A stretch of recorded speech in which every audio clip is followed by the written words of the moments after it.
मेरे प्यारे भाइयों एवं बहनों, आप सभी को सादर प्रणाम, आशीर्वाद की कामना है। आप लोग देख रहे हैं गुण संधि। ये गुण संधि स्वर से संबंधित है, यानी अभी स्वर संधि के बारे में ही जितना नियम होगा पढ़ेंगे। तो चलिए, स्वर संधि से संबंधित हम गुण संधि को पढ़ रहे हैं। तो गुण संधि में दूसरा नियम हम लोग देख रहे हैं। तो आप लोगों को बता दें, ये जो दूसरा नियम है इसको हम पहले नियम में भी शामिल कर सकते थे, लेकिन नहीं किए। केवल अंतर क्या है, पहले नियम में अ आया था, दूसरे नियम में आया है, और बाकी सब वही है। तो चलिए, पहला पार्ट दूसरा पार्ट। तो सूत्र समझ लीजिए।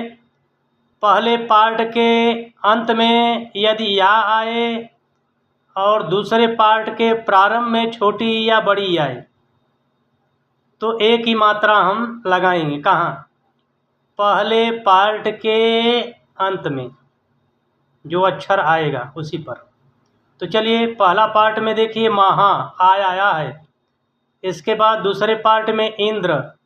तो दूसरे पार्ट के प्रारंभ में क्या है? छोटी है। दोनों को जोड़ेंगे तो महेंद्र हो जाएगा।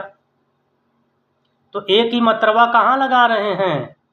यही जो पहला पार्ट का अंतिम अक्षर है, और बाकी सब हट जा रहा है, और दूसरे को जोड़ देंगे, इसका पहला अक्षर हट जाएगा।